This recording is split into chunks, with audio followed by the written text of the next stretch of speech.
नमस्कार मित्रांनो, success English speaking A to Z या आपल्या यूट्यूब चॅनलवर तुम्हा सर्वांचे स्वागत आहे। आपणास माहितीच आहे की हा चॅनल इंग्रजी शिकणाऱ्या प्रत्येकासाठी खूप महत्त्वाचा आहे। त्याप्रमाणे आम्ही प्रयत्न करत आहोत आणि पुढेही आम्ही आमचे प्रयत्न असेच चालू ठेवणार आहोत। तुम्ही आजच आमच्या चॅनलला भेट देत असाल तर कृपया तुम्ही पूर्वीचे व्हिडिओ बघा आणि स्टेप बाय स्टेप करत इथपर्यंत या, म्हणजे तुम्हाला इंग्रजीबद्दल विस्तृत माहिती मिळेल। त्याचप्रमाणे आमचा चॅनल हा स्पेशली इंग्रजी स्पीकिंगसाठीच आहे असं नाही आहे, तर इंग्रजी स्पीकिंग व्यतिरिक्त शालेय शिक्षणचे विद्यार्थी, कॉलेजचे विद्यार्थी, स्पर्धा परीक्षेचे विद्यार्थी, त्याचप्रमाणे ज्यांना इंग्रजी शिकायचं आहे त्या सर्वांसाठी खूप उपयुक्त आहे। त्यामुळे तुम्ही अजूनपर्यंत आमच्या चॅनलला जर सबस्क्राईब केलं नसेल तर प्लीज आमच्या चॅनलला सबस्क्राईब करा आणि जास्तीत जास्त शेअर करा, म्हणजे बाकीच्या लोकांना, मित्रमैत्रिणींना पण तुमच्या फायदा होऊन जाईल। आणि आमच्या चॅनलची एज लिमिट अशी काही नाही आहे, म्हणजे छोट्यांपासून मोठ्यांपर्यंत सर्वजण आमच्या चॅनलवरील व्हिडिओ बघून इंग्रजी शिकू शकतात। चला तर मग आता आपण डायरेक्टली टॉपिकला सुरुवात करू। आपण मागील 2 टॉपिकमध्ये इंटरव्ह्यू रिलेटेड बघितलेलं आहे। आता आपण बघणार आहोत interview related questions, top 20 questions जे HR मॅनेजरने रिकमेंडेड केलेले आहे, जे HR मॅनेजर विचारतात, आवर्जून विचारतात आणि सर्टिफाईड व्हेरीफाईड आहेत HR रिसोर्स मॅनेजरचे जे क्वेश्चन्स आहेत ते आता आपण बघणार आहोत। म्हणजे आपण इंटरव्ह्यूबद्दल फुल माहिती घेत आहोत। लास्ट 2 व्हिडिओजमध्ये आपण बघितले इम्प्रेशन कसं पडायचं, इम्प्रेशन कसं पाडलं जातं इंटरव्ह्यूवरून, म्हणजे कुठले कुठले पॉईंट्स लक्षात ठेवले जातात, प्लस तुम्हाला पर्सनल ग्रूमिंग कशी आहे ते आपण मागील 2 व्हिडिओज बघितले। आता आपण बघणार आहोत त्याच्याशी रिलेटेड प्रश्न। चला तर मग आता सुरुवात करू। पहिला बघा कुठला क्वेश्चन असतो की तुम्ही मला तुमच्याबद्दल सांगाल का आणि तुमच्या पार्श्वभूमीविषयी थोडक्यात वर्णन करा। इंटरव्ह्यूवर जो असतो तो तुम्हाला हा प्रश्न विचारतो पहिल्यांदा, कुड you tell me about your self and describe your background in brief. यामध्ये एक लक्षात ठेवायचं, हा प्रश्न विचारल्यावर आपण फुल डिटेल सांगायचं नाही, जे काही इम्पॉर्टन्स पॉईंट्स आहेत तेच फक्त त्यामध्ये ॲड करायचे। थोडक्यात सांगा म्हणून सांगितलेलं आहे, हे लक्षात ठेवायचं की हे सांगितलेलं नाही की फुलमध्ये सांगा असं नाही, थोडक्यात सांगायचं। त्यामध्ये काय येतं तुमचं, तर अगोदर तुम्ही काय करत होता, म्हणजे तुम्ही काय केलेलं आहे, कंप्लीट काय केलेलं आहे, प्लस तुम्ही अगोदर कुठे जॉब करत होता, काय करत होता, तुमचा एक्सपिरियन्स काय आहे, काय करणार आहात आणि कशाविषयी काय बोलताय ते। बाकीचं सगळं असतं ते नाही बोलायचं, जे काय महत्त्वाचे पॉईंट्स आहेत रिलेटेड तुमच्याशी तेच फक्त सांगायचे त्यांना। काय काय केलं आहे, कसं करणार आहोत, आता प्रेझेंटमध्ये कुठे होतो कामाला, तिथे मी असं काम करत होतो हे सांगायचं आणि त्याच्यानंतर झालं, म्हणजे थोडक्यात वर्णन ते करायचं, आपल्याबद्दल माहिती सांगायची आणि ते, कारण ऑलरेडी त्यांना त्याबद्दल माहिती असतं पण तुमच्याकडून त्यांना जाणून घ्यायचं असतं, कारण त्यांच्याजवळ तुमचा रेझ्यूम्स हा असतोच, रेझ्यूममध्ये सगळं ॲड केलेलं असतं, पण तुम्ही त्यामध्ये थोडक्यात ते काही ते सांगायचं, म्हणून डिटेलमध्ये सांगायचं नाही। पूर्ण रेझ्यूम आहे, हे केलं होतं मी 10वीत, हे केलं 12वीत, हे केलं असं नाही सांगायचं। जे काही इम्पॉर्टन्ट्स आहेत, ग्रॅज्युएशन केलं, काय केलं, त्याच्यानंतर इथे वर्कआउट केलं, स्पेशल कोर्स केला, काय केला आणि त्याच्यानंतर एक्सपिरियन्स तुम्ही कुठे काय घेतला तेवढं सांगायचं, तेवढं सफिशियंट असतं, हे लक्षात ठेवा। त्याच्यानंतर दुसरं, तुम्ही स्वतंत्रपणे का संघासोबत काम करण्यास प्राधान्य देतात, do you prefer working independently or on a team. म्हणजे ह्यामधून काय त्याला जाणून घ्यायचं आहे की तुम्ही कसं काम करू शकता, तुम्ही एकटेच काम करू शकता की तुम्ही टीमसोबत पण काम करू शकता, म्हणजे तुमचं कोऑर्डिनेशन कसं आहे, त्यांच्यासोबत बॉन्डिंग कसं आहे, टीमसोबत तुम्ही काम करू शकतात। काही लोकांना काय असतं तर एकट्यालाच काम करायला आवडतं, पण त्यामध्ये तर कसं असतं तर कंपनी सगळ्यांना धरून काम करत असते। सपोज काही मोठा प्रोजेक्ट्स आला कंपनीकडे तर ते एकावर डिपेंड राहत नाही, तर टीम तयार करतात आणि त्यावाईज ते हे करतात, काम नेमून देतात आणि त्याप्रमाणे आपण करत असतो। आणि प्रत्येक वेळी आपल्याला काही डिफिकल्टीज आली तर आपण डिस्कस करतो टीमसोबत। अशा वेळी जर तुम्ही एकटे जर काम करत असाल, स्वतंत्रपणे जर काम करत असाल तर प्रॉब्लेम होईल। स्वतंत्रपणे काम करून तुमचं काय होऊ शकत नाही, कम्युनिकेशन होऊ शकत नाही टीमसोबत आणि त्यामुळे खूप डिफिकल्टीज येऊ शकतात आणि त्याच्यामध्ये त्रुटी राहू शकतात. त्याच्यामुळे काय विचारतात ते, तुम्ही स्वतंत्रपणे काम करू शकतात की तुम्ही संघासोबत पण काम करू शकता. कारण त्याच्यामुळे कळतं की तुमचं बिहेवियर म्हणजे दुसऱ्यांबरोबर बोलण्यासाठी तुम्ही योग्य आहात की नाही, तुम्ही एकत्र राहून काम करू शकतात की नाही. काही वेळा स्वतंत्रपणे काम करावं लागतंच, कारण डिफरंटली काम असतं तुमचं नेमून दिलेलं, तुम्हाला थोडक्यात काम असतं. पण ज्यावेळी प्रोजेक्ट्स येतात किंवा काही येतात, कॉन्ट्रॅक्ट येतं, त्यावेळी आपल्याला मिळून सगळी पूर्ण टीमला मिळून काम करावं लागतं. त्याच्यासाठी हे प्रश्न विचारलं जातं. त्याच्यातून त्यांना काय एक्सपेक्ट असतं की तुम्ही सर्वांसोबत मिळून किंवा काही वेळा एकट्याला दिलं असेल तर तुम्ही एकट्याने काम करायचं असं. त्याच्यामुळे तुम्ही ते व्यवस्थित लक्ष देऊन ते करायचं आणि ते उत्तर द्यायचं. तिसरं बघा, तुम्हाला कोणत्या प्रकारचे काम करण्याचे वातावरण आवडते. यामध्ये मेन पॉईंट काय आहे, ती वर्किंग इन्व्हिरॉन्मेंट कसं आहे तुमच्या. म्हणजे तुम्ही कुठल्याही पोझिशनला, काही वेळा काही कंपनीज असतात ती साऊंड असतो, म्हणजे हायवेला ह्याच्या असतात, म्हणजे गर्दीच्या ठिकाणी वगैरे असतात, तिथे नॉईज असतो काही वेळा. पण आता बहुतेक कंपनी नॉईजचा प्रॉब्लेम येत नाही, कारण त्याच्यामध्ये काय असतं, फुल्ली ती पॅक असते, त्यामुळे त्याच्यामध्ये काही प्रॉब्लेम येत नाही. पण वर्किंग एन्व्हिरॉन्मेंट कसं पाहिजे, तुम्हाला वातावरण कसं पाहिजे, कारण हसतं खेळतं वातावरण पण असलं तर चांगलं असतं, त्याच्यासाठी वर्किंगसाठी पण चांगलं असतं. म्हणजे त्याच्यातून आपले जो काही स्ट्रेस असतो तो रिलीज होतो, कमी होतो. त्याच्यामुळे हे पण महत्त्वाचं आहे, कारण वातावरण कसं आहे त्याच्याप्रमाणे तुम्ही ते जुळवून घेऊ शकता का, की तुम्हाला स्पेसिफिकच असं वातावरण पाहिजे की जिथे तुम्ही त्या काम करू शकतात. हे पण महत्त्वाचं आहे की त्यांना कळायला पाहिजे, कारण आपली कंपनी जिथे सिच्युएटेड आहे तिथे तुम्ही त्या वातावरणामध्ये तुम्ही काम करू शकता का, हे त्यांना जाणून घ्यायचं असतं. हे लक्षात घेऊन तुम्ही काही ते उत्तर व्यवस्थित द्यायचं असतं. त्याच्यानंतर चौथं, तुम्ही दबाव किंवा तणावपूर्व परिस्थितींना कसे हाताळता. How do you deal with pressures on stressful situation. तिसरा होता त्याचा इंग्रजी मी वाचून दाखवलं नाही, ते दाखवतो. What types of work environment do you prefer. म्हणजे तुम्हाला कोणत्या प्रकारचे काम करण्याचे वातावरण आवडते. आणि चौथा आहे, तुम्ही दबाव किंवा तणावपूर्व परिस्थितींना कसे हाताळता. म्हणजे how do you deal with pressure or stressful situation. हा खूप महत्त्वाचा भाग असतो, कारण कंपनी म्हटलं की तिथे काही तणावपूर्व वातावरण आलंच. काही प्रोजेक्ट्स असतात ते आपल्याला लवकर कंप्लीट करून द्यायचे असतात. त्यावेळी ट्रेस्ट हा ऑलरेडी येतोच, एम्प्लॉयरवर ट्रेस्ट येतो किंवा स्ट्रेसफुल काहीतरी सिच्युएशन येते, तणावपूर्व परिस्थिती येते. त्याच्यानंतर प्रेशर असतो की कामाचा लोड असतो की तुम्ही त्याच पर्टिक्युलर टाईम्समध्ये ते फिनिश करायला पाहिजे. तुम्हाला डेडलाईन दिलेली असते, त्यामध्ये तुम्ही कंप्लीट करायला पाहिजे. त्यावेळी तुम्ही काय करणार आहात ते मेन आहे. सिच्युएशनमध्ये रेग्युलर काम असतं त्यावेळी काही प्रॉब्लेम नसतो, की ज्यावेळी कंप्लीट करून ऑन टाईमला द्यायचं असतं, कंप्लीट करून त्यावेळी स्ट्रेसफुल असतं. त्यावेळी तुम्ही काय करू शकता, तुम्ही कसं हाताळणार आहात, ते सिच्युएशन कशी हाताळणार आहात, परिस्थिती कशी हाताळणार आहे, तो दबाव कसा सोक करणार आहात, कसा तो हे करणार आहात, रिलीज करणार आहात, हे खूप महत्त्वाचं असतं. त्यामुळे तुम्ही तो प्रश्न विचारला जातो. म्हणजे तुम्ही कशा प्रकारे करू शकता, तुमची ॲबिलिटी, तुम्ही त्यावेळी काय सांगू शकता, तुमची ॲबिलिटी काय आहे, तुम्ही तो करू शकतो, म्हणजे व्यवस्थित ते करू शकतो. ॲबिलिटी, तुमची स्ट्रेंथ काय आहे, हे तुम्हाला त्यावेळी सांगावं लागेल. तुम्हाला त्यामध्ये असं करून त्यांना जे उत्तर त्यांना अपेक्षित आहे ते तुम्ही त्यांना द्यायचं असतं. त्याच्यासाठी तुम्ही ठरवायचं असतं, कारण मेनली काय आहे, मी सांगतो आणि तुम्ही ते देणार असं नाही आहे, कारण प्रत्येकाचा बिहेवियर हा डिफरंट असतो. ज्या बिहेवियरप्रमाणे त्यांना सूट होतं तेच सांगायचं, रॉंग इन्फॉर्मेशन द्यायची नाही. कारण काय होतं, काहीजण रॉंग इन्फॉर्मेशन देतात की मी हे असं करतो तसं करतो, आणि ज्यावेळी प्रत्यक्षात अशी सिच्युएशन येते, काय येते, त्यावेळी तुम्ही ते हँडल करू शकत नाही.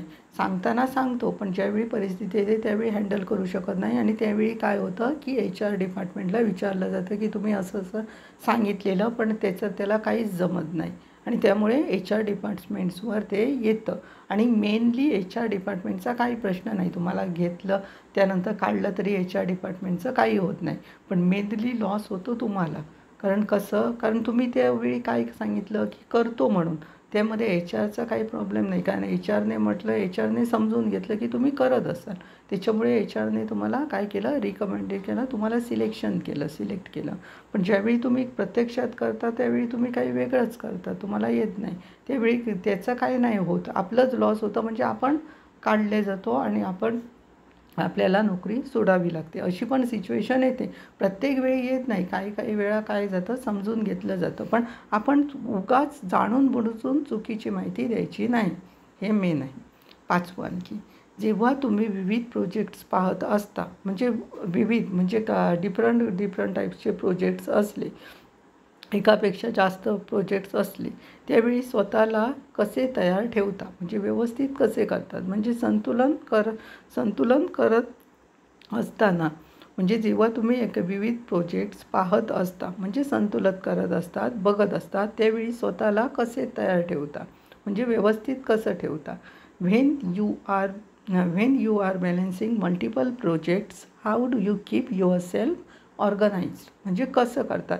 आता एक प्रोजेक्ट्स असला तर काही प्रॉब्लेम नाही, एका प्रोजेक्ट्स असला तर त्याचं काही होत नाही, आपण तो इझिली हँडल करू शकतात. पण एका वेळी जर डिफरंट प्रोजेक्ट आपल्याला हाताळावे लागले, हँडलिंग करावे लागले, तर काय करायचं, तर त्यासाठी वेगळं पाहिजे, त्याच्यासाठी काय पर्टिक्युलर तुम्हाला टाईम कवर करावं लागेल, कारण ह्या प्रोजेक्टसाठी मी एवढा टाईम देईन, त्यानंतर दुसऱ्या प्रोजेक्टसाठी एवढा टाईम द्या, म्हणजे पर्टिक्युलर टाईम्स तुम्हाला त्यामध्ये काय करावं लागतं, ते ठरवावं लागतं, फिक्स करावं लागतं, आणि त्याप्रमाणे तुम्ही ते वर्किंग करावं लागतं, आणि त्यामध्ये ते बरोबर तुम्ही फिक्स करायला पाहिजे तो, म्हणजे असं आहे त्या प्रोजेक्ट्सप्रमाणे, हा प्रोजेक्ट्स आहे तर याला एवढं टाईम्समध्ये, ह्या प्रोजेक्ट्स आहे त्याला एवढा टाईम्स द्यायचा, तर ते मल्टिपल प्रोजेक्ट्स तुमचे कंप्लीट होतात. नाहीतर काय होतं, एकाच प्रोजेक्ट्सवर काम करत राहिलो तर एक प्रोजेक्ट्स काय जातो तसाच राहून जातो, त्यावेळी तुम्ही कसं स्वतःला कंटिन्यू करणार हे त्यांना कळवायचं आहे. कारण कंपनीमध्ये एकाच प्रोजेक्टवर तुम्हाला काम करावं लागेल हे असं धरून चालायचं नाही, कारण मल्टिपल प्रोजेक्ट्स काय एक नसतो, आणि तुमचं काम काय फक्त एक प्रोजेक्टपुरती मर्यादित असतं का कंपनीसाठी, तर नाही, तुम्ही कंपनीसोबत जोडले जाणार असतात, म्हणजे विविध प्रोजेक्ट्सवर तुम्हाला काम करावं लागतं. त्यावेळी ऑब्व्हियसली कंपनीची ऑर्गनायझेशन असतं, त्यांची काय असते, त्यांची इच्छा काय असते की तुम्ही एका वेळी वेगवेगळे प्रोजेक्ट्स हाताळले पाहिजे, आणि त्याच्यासाठी तुम्ही काय करायला पाहिजे, तयार असलं पाहिजे, रेडी असायला पाहिजे. त्यावेळी तुम्हाला टाईम मॅनेजमेंट खूप इम्पॉर्टंट आहे. स्पेसिफिक टाईम तुम्ही त्याला द्यायला पाहिजे, आणि त्या पर्टिक्युलर टाईम्समध्ये तुम्ही ते कंप्लीट करायला पाहिजे, जेवढं आहे ते डेली वर्किंगमध्ये जेवढं कंप्लीट करायचं आहे तेवढं तुम्ही ते करून त्यांना द्यायला पाहिजे, तरच ते होऊ शकतात. विविध प्रोजेक्ट्स असतील, ते डिफरंट प्रोजेक्ट असतील तर हे लक्षात ठेवायचं, आणि त्याप्रमाणे त्यांना उत्तर द्यायचं. त्याच्यानंतर 6वा प्रश्न बघा, तुम्ही स्वतःचे ज्ञान सुधारण्यासाठी किंवा वाढवण्यासाठी वर्षभरात काय केले. आता ते विचारू शकतात की तुम्ही एवढं केलं, काय केलं, कंपनीत काम केलं म्हणतायत, पण ते वाढवण्यासाठी तुम्ही अजून काय दिलं, काय केलं, तुम्ही अजून काय त्यामध्ये इम्प्रूव्हमेंट केली, म्हणजे तुम्ही अजून कुठे काय इन्वॉल्व झालात, किंवा अजून काही वाचलात, काय केलात, म्हणजे तुमचं नॉलेज आहे ते इम्प्रूव्ह करण्यासाठी तुम्ही काय केलं. What did you do in the last year to improve your knowledge. त्यावेळी काय असतं, तर तुम्ही विविध म्हणजे तुम्हाला जे काय माहिती असतं, तुम्ही जे काय केलं आहे ते त्यांना अपेक्षित असतं, म्हणजे तुम्ही काय केलेलं आहे, तुम्ही काय वाचलेलं आहे, त्याच्याबद्दल अधिक माहिती कुठून घेतली आहे, कशी मिळवली आहे, त्याचं तुम्ही कंपनीमध्ये यूज केलेलं आहे का, त्याप्रमाणे तुम्ही तुमच्यामध्ये बदल काही केले आहेत का, जी कंपनीची एक्सपेक्टेशन्स आहेत ती तुम्ही पूर्ण करू शकतात का, त्याचप्रमाणे तुमच्या ज्ञानात किती सुधारणा झाली, त्याप्रमाणे तुम्ही ते व्यवस्थित जुळवून आणू शकता का, हे सगळं ते चेक करण्यासाठी तुम्हाला ते विचारतात की तुम्ही काय केलं, ज्ञान सुधारण्यासाठी किंवा वाढवण्यासाठी तुम्ही वर्षभरात काय केलं, जॉब केला त्याच्या व्यतिरिक्त तुम्ही अजून माहिती गोळा केली का, किंवा तुमच्या फील्डशी रिलेटेड अजून काही केलं आहे का, हे त्यांना खूप महत्त्वाचं असतं, त्यावेळी ते विचारू शकतात. आता हे प्रश्न मी वाचून दाखवतो आहे, पण यामध्ये असं आहे की हे प्रश्न आहेत त्या क्रमाने, आहे त्या नंबर्सने तुम्हाला विचारतील असं नाही आहे. कुठलाही प्रश्न केव्हाही विचारू शकतात असं नाही आहे. आणि हेच प्रश्न विचारणार असं नाही, पण हे टॉप प्रश्न आहे, हे विचारतात, बहुतेक वेळा विचारतात. त्यामुळे हे प्रश्न करायचे आणि अजून पण आपण तयारी करून ठेवायची आहेत. आपण जे टॉप 21 आहेत ते आपण आता बघणार आहोत आणि याच्यातले बहुतेक जर 70 to 80% हे विचारतातच हे प्रश्न, कारण हे रिलेटेड आहे आणि त्यांच्याशी रिलेटेड आहे आणि ते तुम्हाला यावेच लागतात आणि तुम्हाला कंपनीला हेच ॲक्सेप्ट असतं, हे असतं, त्यांना एक्सपेक्ट असतं की हेच प्रश्न विचारून तुम्हाला ते सिलेक्शनसाठी बघतात. कारण ह्याच्यामध्येच तुम्हाला सर्व माहिती ते कवर करून मिळते त्यांना. जी काय माहिती असते, जी काय पाहिजे असते ते तुम्हाला त्यांना मिळते. त्याच्यानंतर 7वा प्रश्न बघा, तुम्हाला या कंपनीत का काम करायचे आहे? तुम्हाला या कंपनीत का काम करायचे आहे? आता हा प्रश्न, why do you want to work at this company? तुम्हाला ह्याच कंपनीत का काम करायचं आहे? मग अजून कंपन्या आहेत त्यामध्ये तुम्हाला का काम करायचं नाही?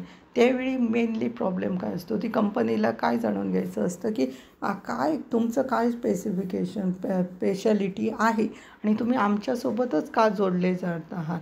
तर त्यावेळी त्यांना काय असतं की आपली जो इंटरव्ह्यूअर आहे त्याला माहिती करायचं असते की आपल्या कंपनीविषयी तो काय जाणतो, जास्त काय जाणतो, म्हणजे त्याला कुठली क्वालिटी आपल्या कंपनीबद्दल आवडलेली आहे हे तो. कारण आता हा कंपनीसोबत का काम करायचे आहे, why do you want to work at this company, म्हणजे त्याला काय जाणून घ्यायचं आहे की आपली कंपनी आहे ती चांगली आहे हे त्यांना पण माहिती असतं ऑर्गनायझेशनला, पण तुम्हाला कशाला ती चांगली वाटलेली आहे की ते तुम्ही फक्त पैशासाठी, म्हणजे का स्केल चांगली आहे म्हणून तुम्ही आलेला आहात आमच्या कंपनीमध्ये, किंवा आपली वर्किंग जी काय आहे स्ट्रॅटजी ती माहिती चांगली आहे, आपला परफॉर्मन्स ऐकून आलेले आहे, तुम्हाला आपलं नॉलेज इम्प्रूव्ह करायचं आहे, आमच्या कंपनीसोबत काम करून तुम्हाला स्वतःमध्ये इम्प्रूव्ह करायचं आहे काय, हे आहे, हे खूप महत्त्वाचं आहे.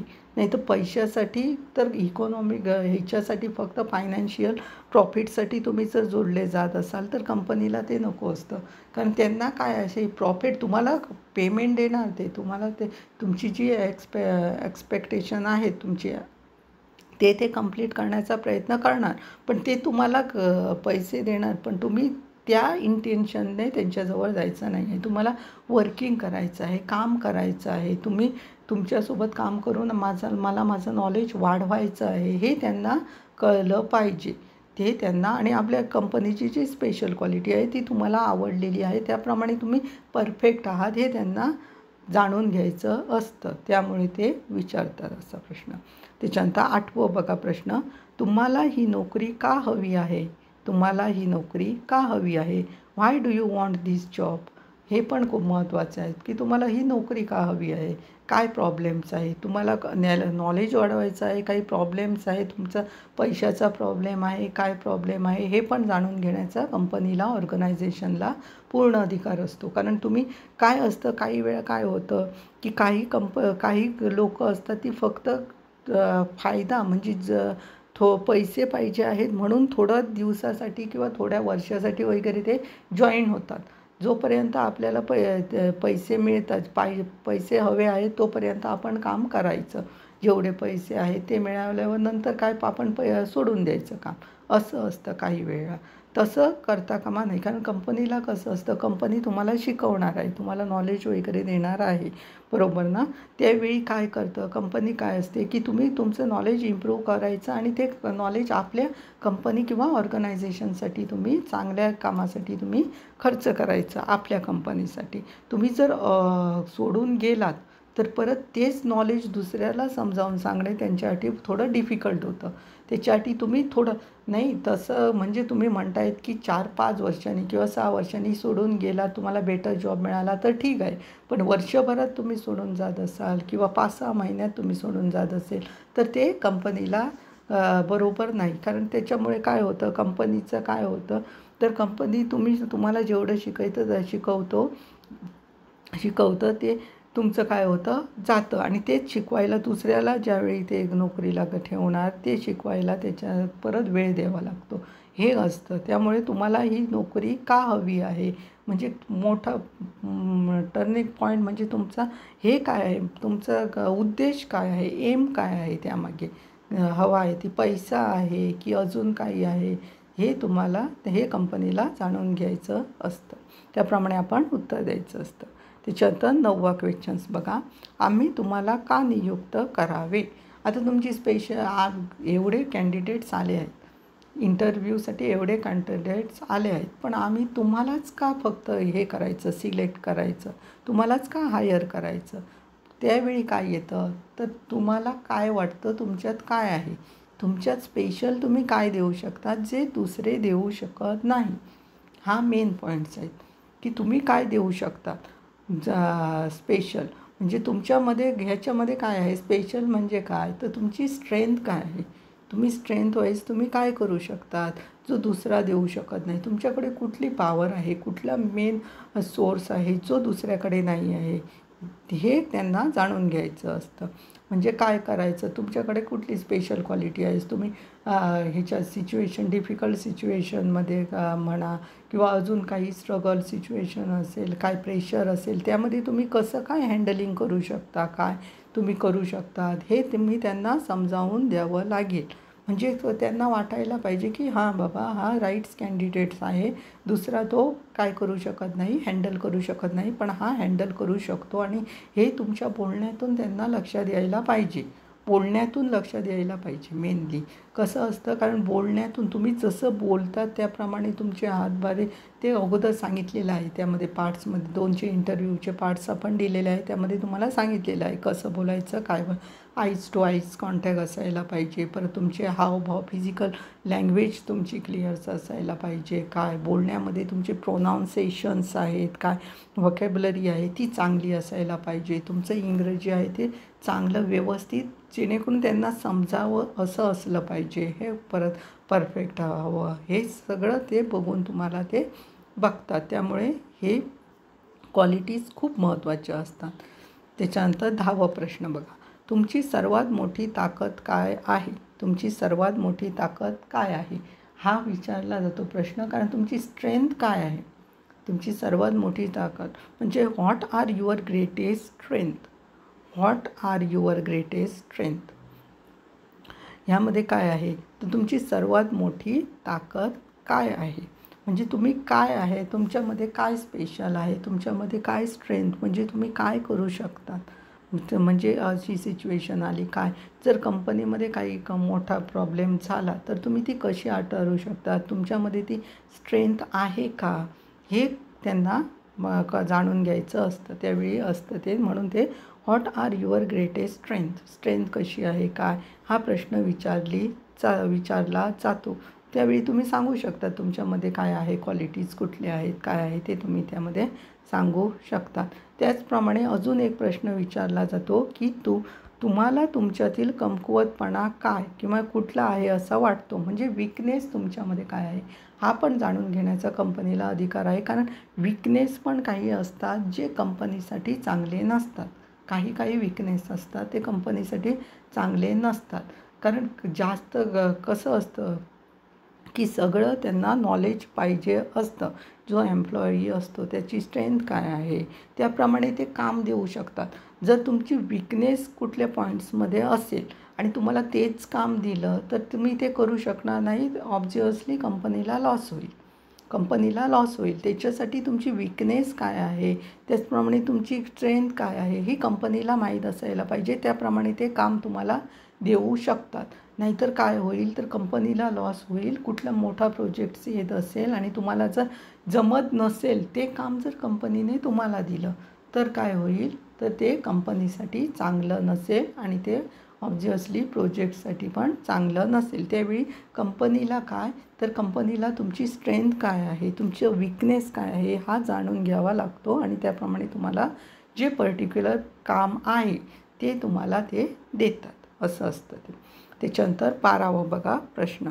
तुम्हाला कामावर आलेले आव्हान आणि त्याबद्दल संघर्ष कसा हाताळला त्याबद्दल मला सांगा.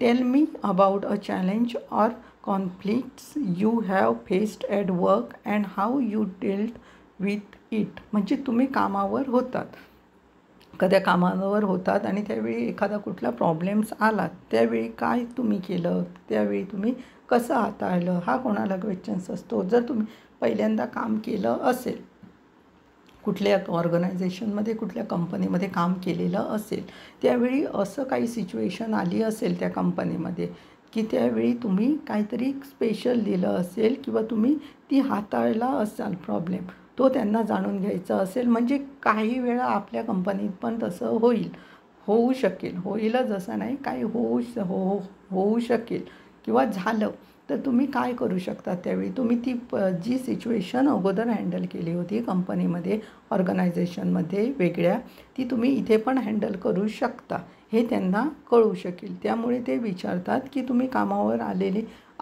कुठलं आव्हान आलं असेल तर तुम्ही संघर्ष कसा हाताळला, त्याबद्दल माहिती द्या. म्हणजे त्यामध्ये काय होईल तर HR काय होईल तर कळेल की हा बरोबर हे करतो आहे, म्हणजे बरोबर तो कॅच करतो आहे आणि बरोबर जी डिफिकल्ट सिच्युएशन आहे तो हा करू शकतो, व्यवस्थित पेलू शकतो आणि व्यवस्थित तो लक्ष देऊन ते करू शकतो, हे त्यांना लक्षात येईल. म्हणून हा प्रश्न विचारला जातो. त्याच्यानंतर 13वा प्रश्न बघा. तुम्ही अपयशी किंवा अयशस्वी झालेल्या वेळेबद्दल मला सांगा. Tell me about a time you failed. आता काम झालं, लक्षात घ्या, कंपनी आता म्हणत नाही तुम्ही अपयशी झाला म्हणून तुम्हाला रिजेक्ट करणार, तुम्हाला हे करणार, असं काही नाही. कारण अपयश आपल्याला माहिती आहे, अपयशी यशाची पहिली पायरी आहे, बरोबर ना. त्यावेळी तुम्ही अपयशी हे होणारच. कंपनीला तसं काही नाही आहे, तुम्ही अपयशी झाला म्हणून तुम्हाला सिलेक्ट करणार नाही, म्हणून आपण अपयशी झालोच नाही, आपणला काय प्रॉब्लेम झालाच नाही, माझं सगळं व्यवस्थित झालं, मी चांगलं दिलं, असं सांगतात. असं सांगण्याचा उद्देश नाही आहे, असं खोटं बोलण्याचा काही प्रॉब्लेम नाही आहे. तुम्ही जर अपयशी झाला असाल, काही प्रॉब्लेम झाला असाल, तर तुम्ही मोस्टली सांगा, HR सांगा. ते कशाला, कारण त्यांना पण कळायला पाहिजे की ह्यांनी पण काय केलेलं आहे, फेल झालेलं आहे आणि त्यावेळी तुम्ही काय केलेलं आहे, त्यावेळेबद्दल तुम्ही कसं स्वतःला इम्प्रूव्हमेंट केलं, हे पण त्याला लक्षात येईल. आणि त्यामध्ये काय होतं, प्लस पॉईंट काय मिळतो की तुम्ही फेल झालं असं सांगितल्यावर, त्याने सांगितलं फेल झाला, ते एक मला सांगा, काहीतरी गोष्ट सांगा. त्यामध्ये कसं होतं, तुम्ही फेल झाल्याचं सांगता, त्याचबरोबर तुम्ही ज्यावेळी फेल झाला त्यावेळी तुम्ही त्यातून काय शिकलात, हे पण त्याला कळून जातं. म्हणजे खूप महत्त्वाचं आहे की त्याला तुम्ही काय शिकला, तुम्ही काय दिलात त्याच्यासाठी, हे पण त्याला लक्षात येतं. हे पण खूप महत्त्वाचं आहे. म्हणजे तुम्ही काय केलात त्याच्यासाठी आणि तुम्ही त्याच्यातून खूप काही शिकलात. म्हणजे तुम्ही अपयशी झालात, फेल झालात, पण तुम्ही काय केलात, त्यातून खूप काही शिकू शकलात, हे त्याला कळतं. त्याच्यानंतर 14वं बघा. तुमच्या नोकरीमध्ये अंतर का होते. आता तुमच्या नोकरीमध्ये अंतर का होते म्हणजे कसा प्रश्न. Why was there a gap in your employment. काही वेळा काय असतं, तुम्ही ज्यावेळी रेझ्युम्स देतात, काय देतात, त्यावेळी तुम्ही पर्टिक्युलर टाईम्स दिलेला असतो. त्यामध्ये रेझ्यूममध्ये ऑलरेडी असतो पर्टिक्युलर टाईम्स, ह्या टाईम्सपासून ह्या टाईमपर्यंत तुम्ही ह्या ऑर्गनायझेशनमध्ये प्रेझेंट्स होतात. त्याच्यानंतर काही वेळ असतो, काही वेळा त्यांना त्यामध्ये असतं की 3-4 महिन्याचा तुम्ही गॅप घेतात. 3-4 महिन्याचा गॅप घेतल्यावर त्यांना कळतं, HR कळतं की तुम्ही हे थोडा वेळ घेतलेला आहे, थोडे महिने गेलेले आहेत काय, कारण रिझ्यूम बघितल्यावर त्यांना कळतंच, कारण ते एक्सपर्टच असतात HR डिपार्टमेंटचे, की त्यांना व्यवस्थित सगळं काही ते माहिती असतं. तिथं ज्यावेळी तुम्हाला ते रेझ्यूम मागतात त्यावेळी ते पूर्ण तयारी करलेली असते, त्यांना बरोबर माहिती, जे काय पॉईंट्स असतात तुमच्यातले ते त्यांनी काढलेले अगोदरच असतात. म्हणजे काय होतं, त्यांना पण विचारायला सोपं जातं.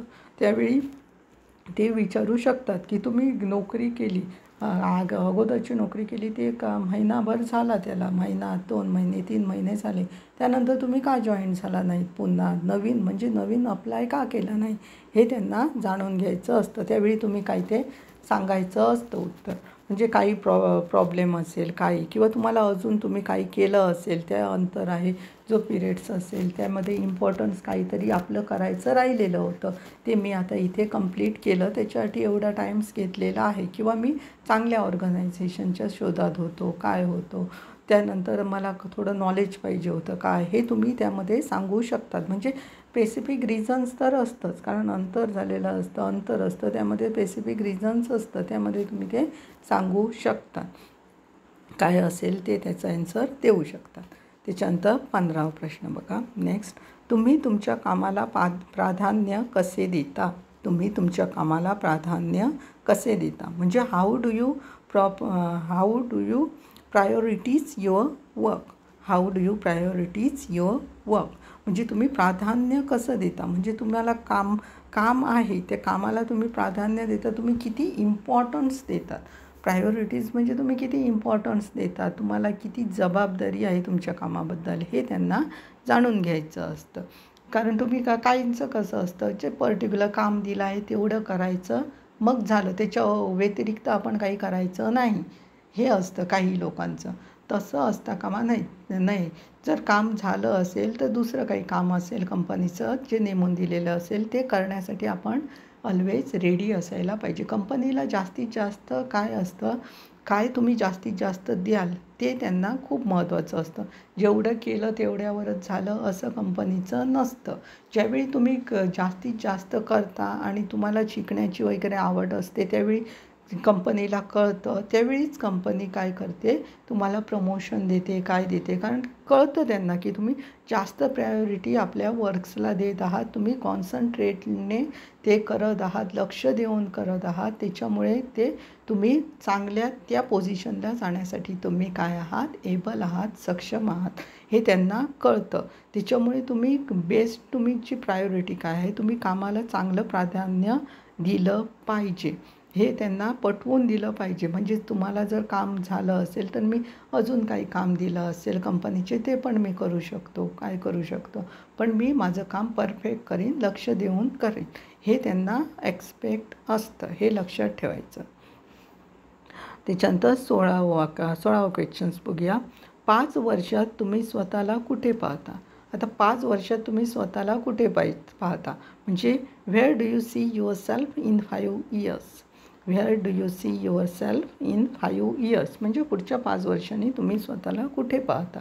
म्हणजे तुम्ही काय कराल असाल असं तुम्हाला वाटतात. तुम्ही तुमचं हे किती मोटिव्ह किती आहे, तुमचं फ्युचर प्लॅनिंग काय आहे, हे त्यांना जाणून घ्यायचं असतं. कारण काहींना काय असतं की नाही, 5 वर्षात जे काम मिळालं आहे तेच मी करणार आहे, तेवढ्यापुरता मी समाधानी आहे, पुढे माझं काय तसं नाही आहे, तेच कंटिन्यू करणार आहे, असं असतं.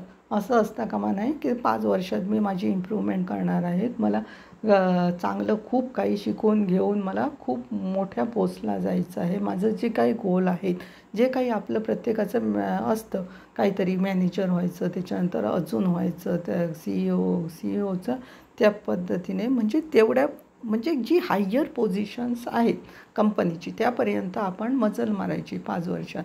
त्याच्यासाठी मेनली आपण शिकून घ्यायला पाहिजे, बरोबर ना? ते आपण तुमच्या कंपनीकडून आम्ही शिकू शकतो आणि त्याचप्रमाणे 5 वर्षात मी जेवढी इम्प्रूव्हमेंट मला जमणार आहे, जेवढं मी करायला जमणार आहे तेवढं मी करू शकतो आणि त्या जी टॉप पोझिशन आहे त्यावर मला गेलं तर मला चांगलं वाटेल, माझी इच्छा आहे त्या जाईन आणि त्यासाठी मी माझं 100% देईन, असं त्यांना सांगायचं असतं. म्हणजे तुम्हाला जे वाटतं ते तुम्ही त्यामधून सांगायचं असतं. म्हणजे तुम्ही काय करायला पाहिजे, तर तुमचं जो काही गोल आहे, जो काही मेन पॉईंट्स आहेत, गोल आहेत, ते तुम्ही त्यांना सांगायचे असतात आणि तो त्यांना सांगायचा असतो. आणि त्यासाठी फक्त सांगायचं नाही तर त्याप्रमाणे वागायचं पण, काम पण करायचं आणि त्याप्रमाणे जी काही पोझिशन असेल तोपर्यंत आपण पोहोचण्याचा प्रयत्न करायला पाहिजे फ्युचरमध्ये, तरच आपण जास्तीत जास्त आपण सक्सेसफुल होऊ शकतो. त्याच्यानंतर 17वा बघा. तुमची करिअरची उद्दिष्टे साध्य करण्याची तुमची योजना कशी आहे? आता तुमची करिअरची उद्दिष्टे म्हणजे ज्या पर्टिक्युलर ह्याच्यामध्ये करिअर केलात त्याची काही उद्दिष्टे आहेत. म्हणजे तुम्ही एका स्पेसिफिक लेवलला जाणार आहात, तुम्हाला ती साध्य करायची आहे. त्याच्यासाठी तुमचं काही वेल प्लॅनिंग आहे का? म्हणजे मी असं करणार, एवढ्या वर्षात मी असं कवर करणार, सगळं शिकून घेणार, त्याच्यानंतर मी स्वतःच्या ॲबिलिटीजवर काय करणार, मला प्रमोशन मिळणार, मी एवढ्यावर जाणार, असं म्हणजे पर्टिक्युलर टाईम्स पिरियड्स काही लोकांचा असतो की त्या टाईम पिरियडमध्ये आपण एवढं अचीव करत वर जाणार आणि ते जे काही मेन एम आहे, जो आपला गोल आहे तो मी अचीव करणार असं असतं. तर तुम्ही करण्यासाठी तुम्ही काय करणार आहात, कशी करणार आहात हे त्याला कळायला पाहिजे. How do you plan to achieve your career goals? म्हणजे त्यासाठी तुम्ही काय योजना केलेली आहे, काय केलेलं आहे, कशा प्रकारे प्लॅनिंग केलेलं आहे हे कंपनीला जाणून घ्यायचं असतं आणि त्याप्रमाणे ते विचारू शकतात. आणि त्यावेळी ते आपल्याला जे काही स्पेसिफिक उत्तर आहे, जे आपल्या मनात आहे, जे काय आपलं बरोबर आहे, म्हणजे आपण ठरवलेलं आहे ते त्यांना सांगायचं असतं. आता काही 18वा प्रश्न बघा. हे पेन मला मार्केटिंग. आता हा प्रश्न प्रत्येक इंटरव्ह्यूला विचारतो असं नाही. जे मार्केटिंग सेक्टर, सेल्स सेक्टर्स जे असतात, जे काय हे असतात, कंपनीज असतात, ते हा प्रश्न विचारतात. सेल मी धिस पेन मार्केटिंगमध्ये. यामधून त्यांना फक्त एवढंच बघायचं असतं की तुम्ही ते पेन कशा प्रकारे त्यांना विकू शकतात. म्हणजे एखादा क्लायंट्स असेल, आता मार्केटिंग म्हटलं तर क्लायंट्स आलेच त्यांचे. आता क्लायंट्सला तुम्ही कसं हे करू शकतात, अट्रॅक्ट करू शकतात, कसं त्यांना ॲग्री करू शकतात की हा पेन ते घेऊ शकतील, हा मेन आहे. हे पेन मला मार्केटिंगमध्ये ते विचारतात तुम्हाला असा क्वेश्चन की मला हा पेन घे आणि मला विकून दाखव. म्हणजे काय स्पेशल त्यांना काय माहिती असतं की तुमच्यात ती ॲबिलिटी आहे की नाही मार्केटिंग करण्याची. म्हणजे तुम्ही एखाद्याला पटवून देऊ शकता की नाही की हा पेन हा पेन मी घेणारच आहे असं पटवून देऊ शकता की नाही हे त्यांना बघायचं असतं. त्याच्यासाठी हा प्रश्न विचारला जातो. मार्केटिंग सेक्टरमध्ये विचारला जातो. काही वेळा काही कंपन्या पण विचारतात, काहींचे प्रोजेक्ट्स वगैरे काही सेल करायचं असेल त्यावेळी विचारतात. म्हणजे त्यांना काय बघायचं असतं की तुमची ॲबिलिटी आहे का, की तुम्ही मार्केटिंग सेक्टरमध्ये जे काम करतात त्यासाठी तुम्ही एबल आहात की नाही हे त्यांना बघायचं असतं. आणि जर तुम्ही ते चांगल्या प्रकारे प्रेझेंट्स केलं, चांगल्या प्रकारे त्यांना मनवू शकलात, तर तुम्ही काय आहात, तुम्ही परफेक्ट आहात हे त्यांच्या लक्षात येतं. HRच्या अशा प्रकारे आहे ती मार्केटिंगमध्ये. त्याच्यानंतर 19वा प्रश्न बघा.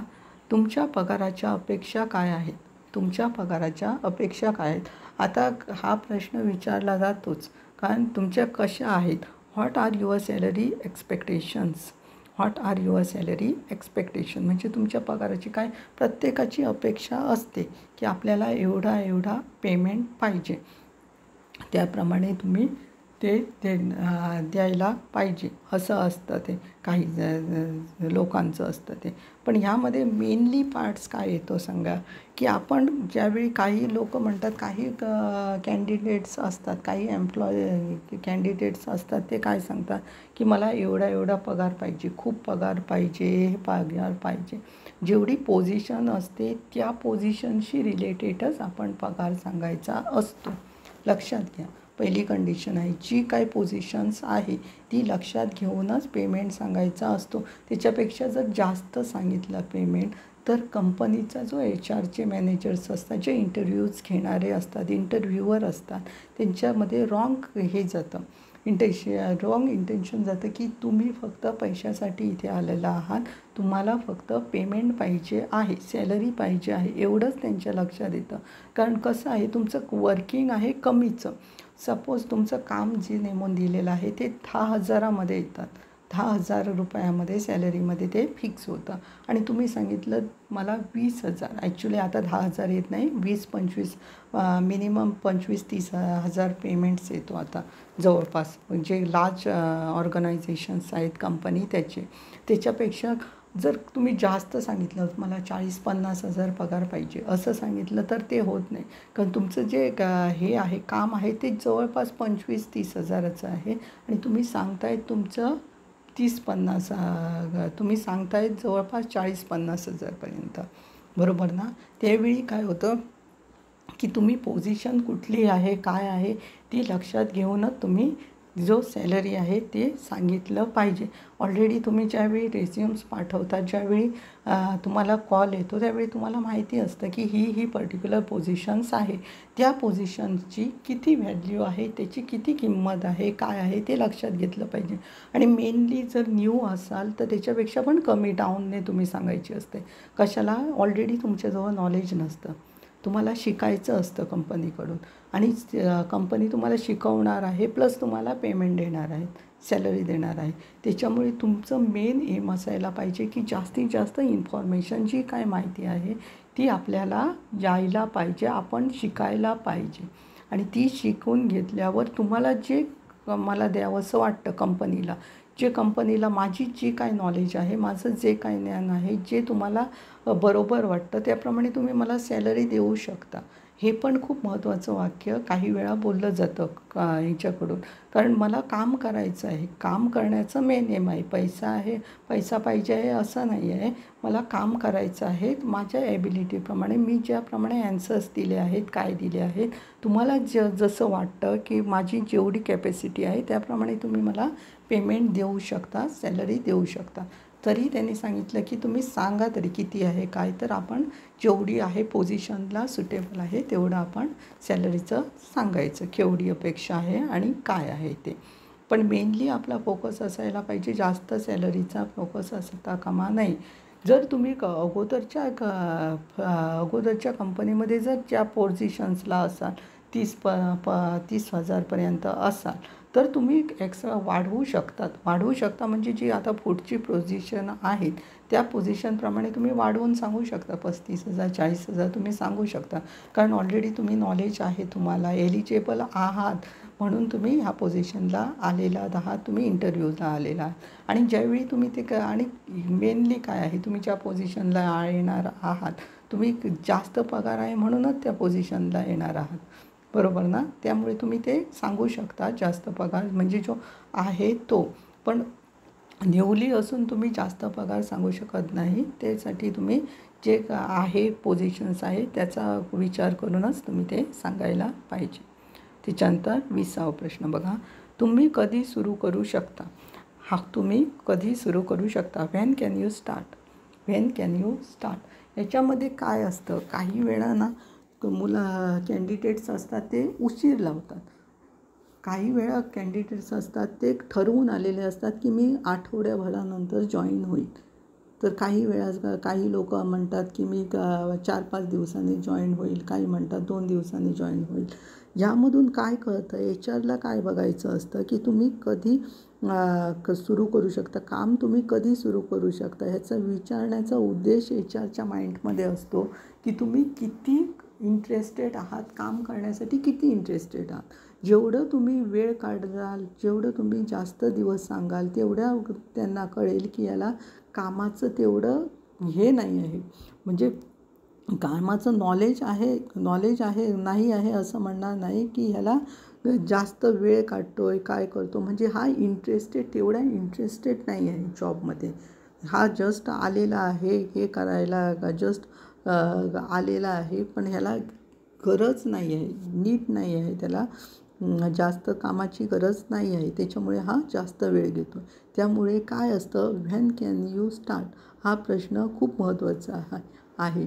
कारण त्यामधून काय कळतं की त्याला कामाबद्दल इंटरेस्ट आहे ते त्याला कळतं. त्यामुळे तुम्ही जर सांगाल की मी काय असेल तर मी उद्यापासूनच जॉईंट होऊ शकतो, मी जॉईन होतो उद्यापासून काय, तर त्याच्यामुळे काय होतं, तर HRला काय होतं की हे पटतं, इम्प्रेशन पटतं की हा बाबा खरंच जॉईनिंग व्हायला आहे आणि ह्याला खरंच इंटरेस्टेड आहे, ह्याला काहीतरी आपल्याकडून शिकायचं आहे, कंपनीकडून काही शिकायचं आहे. जर आठवड्याभरानंतर सांगितलं की तो म्हणणार की असंच आहे ह्यांचं, हा इंटरेस्टेड नाही आहे आणि हा एलिजिबल पण नाही आहेत. कारण हा जर आताच म्हणतो आहे की एका आठवड्यानंतर जॉईन होईल, काय होईल, तर त्यानंतर पण काही प्रॉब्लेम्स काय आला तर ते काय होऊ शकतं, हा सुट्टी पण घेऊ शकतो, काय घेऊ शकतो, असं असतं. त्याच्यामुळे जेवढं पॉसिबल होईल, जेवढं म्हणजे सिलेक्ट झाला तर उद्यापासून पण मी जॉईन होऊ शकतो असं असायला पाहिजे. जेवढं जास्तीत जास्त तुम्ही लवकर जॉईन काय कराल तेवढं कंपनीचा तुमच्याबद्दलचा विश्वास आहे तो वाढतो. हे त्यांना जाणून घ्यायचं असतं. त्यामुळे तुम्ही ठरवा काय उत्तर द्यायचं, पण लवकरात लवकरचं त्यांना सांगायचं. त्याच्यानंतर 21वा प्रश्न, तुम्हाला आम्हाला काही प्रश्न विचारायचे आहेत का? तुम्हाला आम्हाला काही प्रश्न विचारायचे आहेत का? आता हा प्रश्न आता जर इंटरव्ह्यूवर आहे आणि तो इंटरव्ह्यू जो कॅन्डिडेट्स आहे, इंटरव्ह्यू देणारा आहे, तो जर इंटरव्ह्यूवर विचारत असेल इंटरव्ह्यू देणाऱ्याला की काही तुमचा प्रश्न असेल तर तुम्ही विचारा म्हणून, ह्याच्यामधून त्याला काय करायचं असतं की ह्याला काय विचारायचं आहे आणि ह्याचं तुम्ही जे प्रश्न विचारणार आहात त्यांना ते कशाशी रिलेटेड आहे आणि काय म्हणजे ह्याच्यामध्ये अजून काय काय शिकण्याची उत्सुकता आहे किंवा ह्याला अजून काय जाणून घ्यायचं आहे, हे पण एक पॉईंट्स येतो त्यामुळे ते विचारतात की तुम्ही अजून काय जाणून घ्यायचं आहे, तुम्हाला अजून काय तुम्ही हे एक्सपेक्ट करू शकता, हे त्यांना फक्त जाणून घ्यायचं असतं. त्यामुळे तुम्ही क्वेश्चन सांगितलं विचारा, त्यावेळी तुम्हाला जे वाटतं विचारावं असं वाटतं कंपनीमध्ये काय आहे, कसं आहे, की हे कसं आहे, हे तुम्ही विचारू शकतात. पण फक्त पॉईंट वाईज विचारायचं. कुठलंही काय कंपनी किती एम्प्लॉईज आहे, काय आहे, असं काय फालतू प्रश्न विचारायचे नाहीत. जे काही रिलेटेड आहे आणि जे काही इम्पॉर्टंट आहे, फील्ड रिलेटेड आहे, ते त्यांना विचारू शकतात क्वेश्चन्स. पण विचारायचे आहे म्हणून जास्त प्रश्न विचारायचे असे नाही. एक प्रश्न विचारायचा, 1-2 प्रश्न असतील तर आपले विचारायचे, पण ते पण इम्पॉर्टंट आणि परफेक्ट असायला पाहिजेत ते प्रश्न पण. म्हणजे त्याच्याशी रिलेटेड, म्हणजे HR ला पण वाटलं पाहिजे की ह्याने प्रश्न विचारले ते बरोबर विचारलेले आहेत. आपण त्यांना ते सांगितलेलं नाही आहे काय आहे कंपनीबद्दल, ते ह्याला जाणून घ्यायचं आहे. म्हणजे हा खूप उत्सुक आहे, इंटरेस्टेड आहे, हे पण त्यांच्या लक्षात येईल. म्हणून हे दिलेले आहेत. हे 21 क्वेश्चन्स आहेत. फक्त 21च क्वेश्चन्स आहेत असं नाही. ह्याच्याशी हे तुम्हाला जे दिलेले आहेत हे क्वेश्चन्स आहेत, प्लस तुम्हाला जे नॉलेज असतं आता फील्डची, हे जनरली क्वेश्चन्स तुम्हाला दिलेले आहे इंटरव्ह्यूचे. ह्याच्या व्यतिरिक्त पण तुम्हाला जे काही फील्ड्स आहेत, वेगवेगळे फील्ड्स आहेत आता प्रत्येकाची, त्याच्याशी रिलेटेड पण क्वेश्चन्स विचारले जातात, चेक केले जातात. जनरल नॉलेजचे प्रश्न पण विचारले जातात त्यामध्ये, ते पण आपण करायचे आहेत. फक्त एवढेच क्वेश्चन्स आहेत तेच येणार असं नाही आहे. कामाबद्दल जे काही महत्त्वाचं आहे, जे काही आणि आपण वेगवेगळी माहिती आपण गोळा करायची आहे त्याबद्दल, कंपनीबद्दल पण वेगळी माहिती गोळा करायची आहे आणि आपली जी फील्ड आहे त्याबद्दल पण आपल्याला लेटेस्ट काय आहे, कसं इम्प्रूव्हमेंट झालेलं आहे, इन फ्युचरमध्ये काय होऊ शकतं, हे पण तुम्ही त्यामध्ये लक्षात असायचं. एकदम परफेक्ट करून जायचं आहे इंटरव्ह्यूमध्ये. आणि आपण ट्राय करायचं, 100% देण्याचा ट्राय करायचं. काही वेळा प्रॉब्लेम्स होतो, काही वेळा आपण सिलेक्शन होऊ शकत नाही, काही होत नाही, तर ते घेऊन बसायचं नाही. कारण प्रत्येक इंटरव्ह्यूला प्रत्येक माणूस सिलेक्ट होतो असं नाही आहे. काही वेळा इंटरव्ह्यूला सिलेक्ट होत नाहीत आणि हे माहिती आहे, सर्वांनाच माहिती आहे. पहिल्या ह्याच्यामध्ये कोणी सिलेक्ट होत नाही, काही होत नाही, होतो पण व्यवस्थित आपण करायचं. कारण अपयश आलं काय आलं तरी पण आपण प्रयत्न चालूच ठेवायचं. त्याच्यासाठी मी इंटरव्ह्यूशी रिलेटेड हे टॉपिक दिलेलं आहे. खूप महत्त्वाचे टॉपिक आहेत. महत्त्वाचं तुम्हाला जे काही इंटरव्ह्यूसाठी लागणार आहे ते आम्ही दिलेलं आहे. हे फक्त जॉब इंटरव्ह्यूसाठी आहे असं हे नाही आहे. जॉब इंटरव्ह्यू असतात, अजून तुमचे ह्याचे जॉब इंटरव्ह्यू, कॅम्पस इंटरव्ह्यू एकच होतात. त्याचप्रमाणे मोठ्या कॉलेजचे इंटरव्ह्यूज असतात, बाहेर जाण्यासाठी पण इंटरव्ह्यूज घेतले जातात. याच्याशी पण हे रिलेटेड आहे. त्याच्यामुळे व्यवस्थित करा. जे काही पॉईंट्स दिले आहेत, जे काही क्वेश्चन्स आहेत ते लक्षात घ्या आणि त्याप्रमाणे तुम्ही ते करा. आणि बेस्ट तुम्ही जर अजूनपर्यंत जर मागचे जे 2 इंटरव्ह्यूचे दिलेले आहेत ते बघितलेले नसतील तर ते पण बघा, कारण ते खूप महत्त्वाचे आहेत. आणि त्यानंतर हे क्वेश्चन्स बघा. त्याचप्रमाणे आमचे इंग्रजी रिलेटेड बोलायचं झालं तर आमचे सोशल मीडिया प्लॅटफॉर्म्स आहेत तुमच्या मदतीसाठी. फेसबुक पेज आहे आमचं इंग्लिश स्पीकिंग विथ स्वप्नील, स्मिताचा भाऊ. त्याच्यावर पण बरेचसे व्हिडिओज दिलेले आहेत, फोटोज आहेत, वर्ड्स दिलेले आहेत, त्याचप्रमाणे सेंटेन्सेस आहेत. म्हणजे इंग्रजी तुम्ही शिकू शकता त्याच्यासाठी आम्ही ते दिलेले आहेत. त्यांचा पण तुम्ही अभ्यास करा. आमच्या फेसबुक पेजला फॉलो आणि लाईक करायला विसरू नका. त्याचप्रमाणे प्रतिलिपी अकाउंट पेज पण आहे आमचं, त्यावर पण आम्हाला फॉलो आणि लाईक करायला विसरू नका. प्रतिलिपी अकाउंट पेजवर आमची कंटेंट रायटिंग आहेत, परत सिरियलचे वगैरे छोटे सिरियलचे भाग आहेत, परत कथा वगैरे आहेत. त्याच्यामध्ये आम्ही इंग्रजी बऱ्यापैकी ॲड करतो. त्यामध्ये का उद्देश आमचा हाच आहे की कॉन्व्हर्सेशन कसं होतं ते तुमच्या लक्षात यायला पाहिजे, म्हणून आम्ही ते देतो. त्यामध्ये तुम्हाला एंटरटेनमेंट पण मिळेल आणि त्याचप्रमाणे तुम्ही एज्युकेशनसाठी पण चांगलं होईल. म्हणून आमच्या प्रतिलिपी अकाउंट पेजला पण फॉलो करायला विसरू नका. त्याचप्रमाणे लिंक्डइन अकाउंटवर पण आम्ही ॲक्टिव्ह आहोत. स्वप्नील, स्मिताचा भाऊ. त्याच्यावर पण बरीचशी माहिती दिलेली असते काय असते, त्यामुळे तिथे पण आम्हाला फॉलो करायला विसरू नका. अशा प्रकारे हे इंटरव्ह्यू क्वेश्चन्स आहेत, जे इंटरव्ह्यूचे मेन टॉपिक होते इंटरव्ह्यू रिलेटेड, ते आपण आता कवर केलेले आहेत, घेतलेले आहेत. त्यामुळे तुम्ही जर इंटरव्ह्यूला जात असाल तर नक्की आमचे व्हिडिओ बघा. जे काय पॉईंट्स दिलेले आहेत ते क्लिअर करा, लक्ष देऊन करा आणि तुमच्या इंटरव्ह्यूसाठी जात असाल तर आमच्याकडून खूप खूप शुभेच्छा. बेस्ट ऑफ लक. धन्यवाद.